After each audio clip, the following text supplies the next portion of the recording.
We talking about locking down superstars, right? In the beginning of the season, there was a lot to be said about our defense. If the Knicks were going to be able to continue to compete defensively like they did last season, with us losing, Elfrid Payton and Reggie Bullock, two of our best perimeter defenders, right? If you haven't done so already, this is the perfect time to subscribe to the Knicks Ish YouTube channel. Click the subscribe button, press the bell. You already know the vibes. But, I understand we only 4 games in, right? Yeah, we only 4 games in. I understand this. But there's something to be said because let me switch up my graphics first, right? I don't want it. I heard a few people say, that these guys that we played, Joel Embiid and Jayson Tatum, had bad shooting nights. I don't believe that. I don't believe that's 100% true. I'm not going to just, say that, oh, it's a coincidence. Both of them had bad shooting nights playing the Knicks. So in less than a week, you feel me? No, I'm not subscribing to that. You feel me? I feel like the Knicks defensively are playing good basketball. You feel me?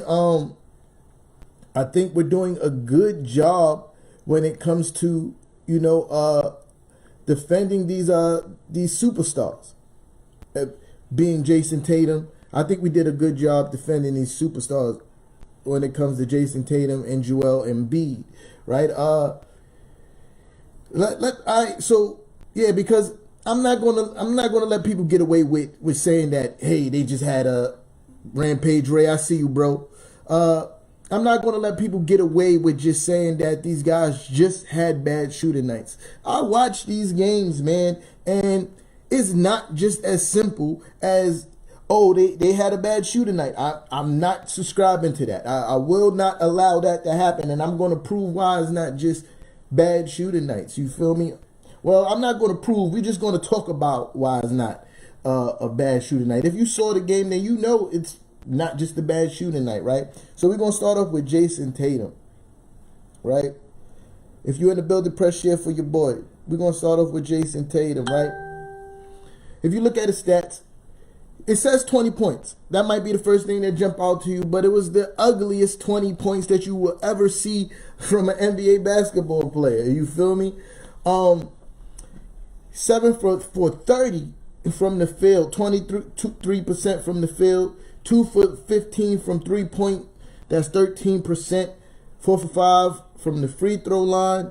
He rebounded really well. 4 assists, 1 steal, 1 block, 3 turnovers. He was a -3 on the court for those who likes the plus and minus stat. You feel me? But watching the game, people want to just chalk it off to he had a bad shooting night. But no, most of his shots was contested with a hand in his face.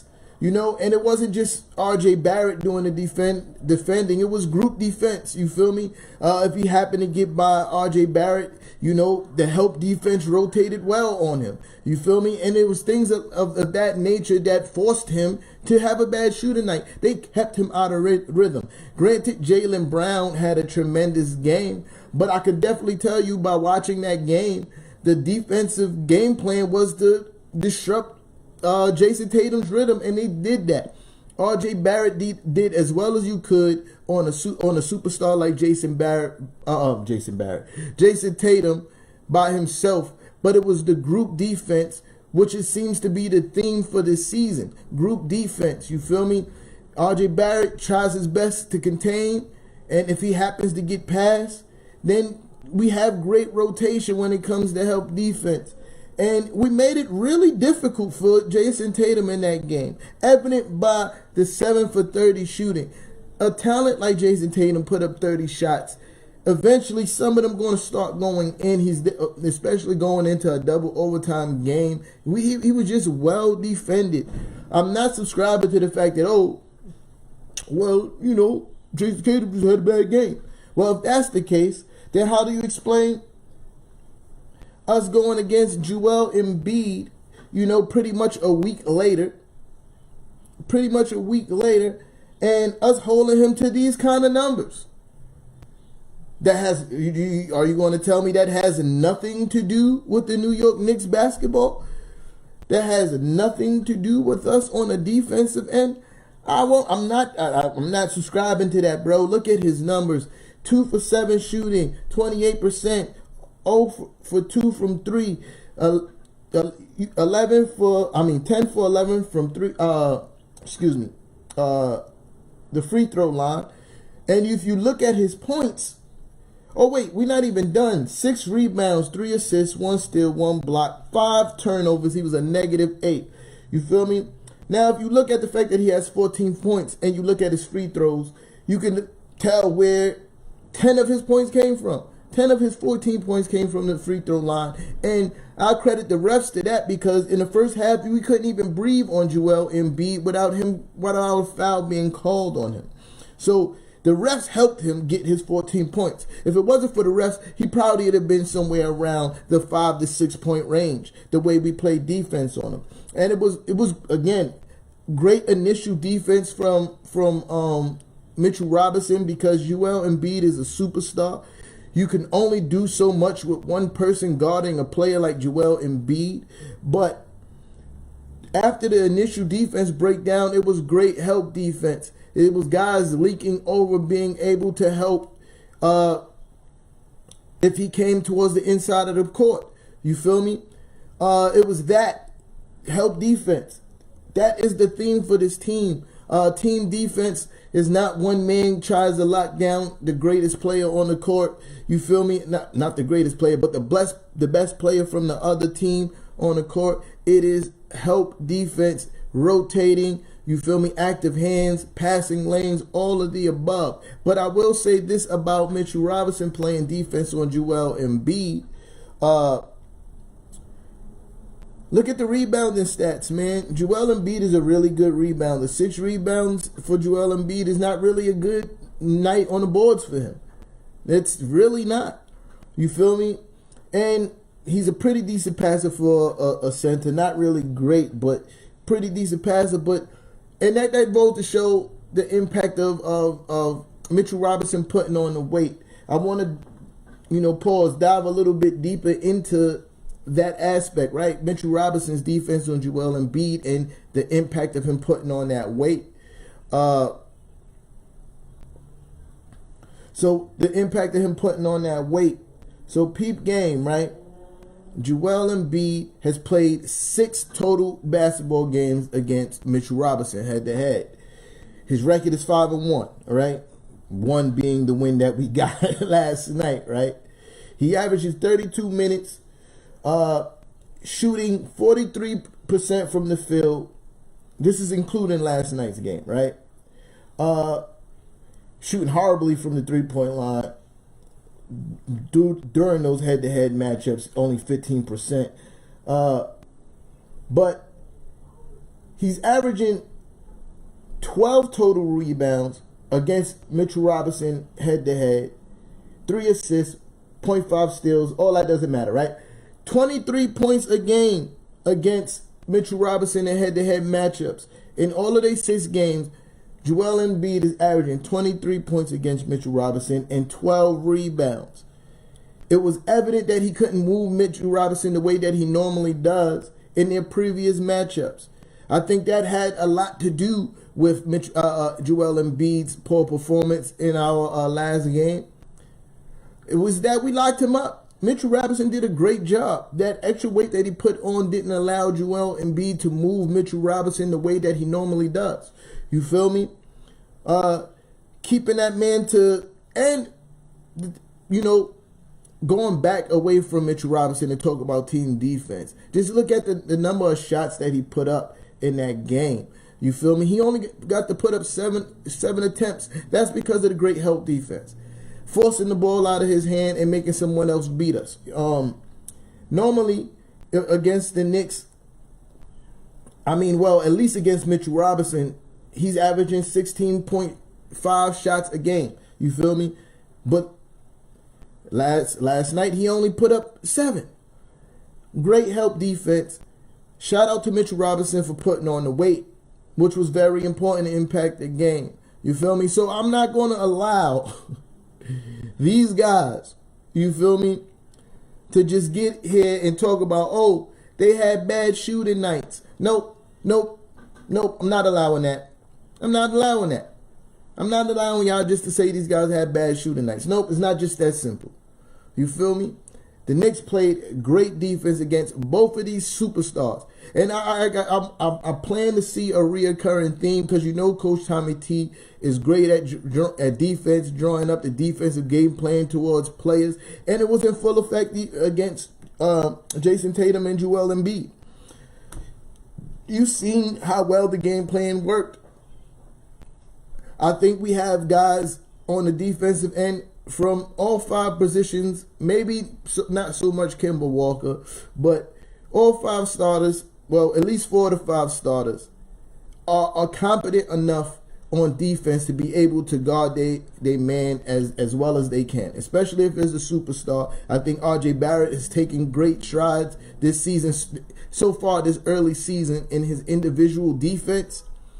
But the theme is the help defense from the whole team. If you look at the way that Jayson Tatum was guarded, if you look at the way Joel Embiid was guarded, it's the help defense that's making this happen. It's not just these guys are having a bad shooting night. It is the help defense.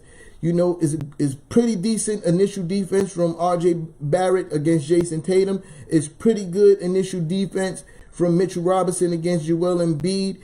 And the guys being able to help, and then the rotation for the help, if that makes any sense. You know, that's what's making this team a pretty decent defensive team. We held the 76ers to 99 points. We held them to under 100 points. And the 76ers are a pretty good offensive team. Granted, they didn't have Ben Simmons, but we're not going to use that as an excuse for them. They are still a pretty good offensive team. Joel Embiid is still a superstar, and we kept him in check all game long, forced the ball out of his hand, and when he did shoot the ball, he had to shoot over Mitchell Robinson.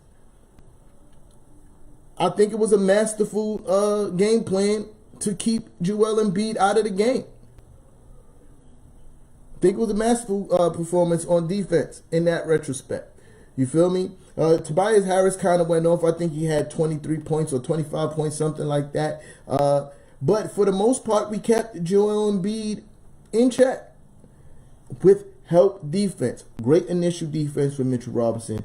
Great rotation and help from everybody else. And I will not allow people to relegate that to just a bad performance from Joel Embiid. We played great defense. Same thing with Jayson Tatum. I heard that for like a whole week. Oh, Jayson Tatum had a bad game. Jayson Tatum had a bad shooting game. Jayson Tatum it was good defense. It was good defense. Listen, RJ Barrett played decent initial. This is the second time in a week, Kev. And that's the point, Kev. It's the second time in a week that this happened to a superstar. That is not a coincidence. I will not allow it to be chalked up as a coincidence. That is great defensive game planning from Coach Tommy T and great execution from the team. You missed it earlier, Kev. I was talking about Jayson Tatum, and I was saying that it was, if you watch the game, it was a great initial defense from RJ Barrett. You know, as good as you can on a player like Jayson Tatum. But if he got past, and when he got past RJ Barrett, there was help there. He had to shoot over another defender. There was no easy baskets for Jayson Tatum to be had. You feel me? And I think it's going to be amazing help defense against the Bulls too. You feel me? But let me finish my thought. Yeah, so it was great initial defense with RJ Barrett and great help defense. Every time Jayson Tatum shot, he shot over somebody. It was no easy baskets. The defensive game playing for Joel Embiid was pretty much get the ball out of his hand, and if he made a move, get The help comes on the dribble and make him force the ball out of his hand. You feel me? Force the ball out of Joel Embiid's hand. And that was obvious with the fact that he only got to get 7 shots up the whole entire game. He only got to get 7 shots up. The only reason why he had 14 points is because we couldn't breathe on him in the first half. And to your point, Raymond, I think there's going to be another really good defensive game plan drawn up for Zach LaVine. I think, watch, if Zach LaVine struggles against the Knicks, anybody who says that he just had a bad shooting day is a pure hater. Point blank and serious, period. Pure hater. Pure hate in their blood, bro. Coach Tommy T is drawing up these game plans, man. You're going to have to put some respect on the Knicks defensive game. For all those who's been worrying about the Knicks defensively, you're going to have to shut up soon. You're going to have to shut up soon. Because Coach Tommy T ain't playing with these guys this year. You feel me? And offensively, bruh, you see it. We shooting. We shooting. You feel me? The only thing that happens with the Knicks that worries me sometimes is that, we have these moments where we let up off the gas. We let up off the gas. We led in every game. Every game so far, if not going into the fourth, but we took a substantial lead in the fourth. At some point in every game, we had, even the ones that we lost, even the ones that went into overtime, we've led those games in fourth quarter or going into the fourth quarter. We just got to stop taking our feet off the gas. That's it. That's it. The Knicks are looking really good, man. I'm really excited. I'm not going to be here long, but I just want to say this. Tomorrow there will be no Knicks and Ish. We're going to start again new on Monday. On Tuesday. I'll be at my regular time next week, Tuesday at 8 o'clock. And then I'll be back on Thursday at 8 o'clock. But this Friday, tune into Who Run the City. I got a surprise. For all my Knicks fans, listen to what I'm saying. I got a surprise for y'all, man. Pull up Friday. I know my regulars going to be there, Rampage, Ray, Cav. I know y'all going to be in the building, but I got a surprise. Got a surprise. You feel me? But if you haven't already, please share and press the like button. Yeah, but let's go Knicks, man. Let's go Knicks. How we shut these dudes down, man. Joel Embiid, supposed to be a superstar. He is a superstar. I'm talking shit. Jayson Tatum, shut that ass down. It's what we do, man. That's New York Knicks basketball. You're going to see more of that this season. More superstars having bad shooting nights. Bad shooting nights. Nah, that's good defense, man. That's good defense. It's what we do. But y'all, I'm going to holler at y'all, man. Thank y'all for the pull-up. Hey, guys. Thanks for watching Knicks and Ish. If you enjoyed the show, don't forget to press the like button. Don't forget to subscribe.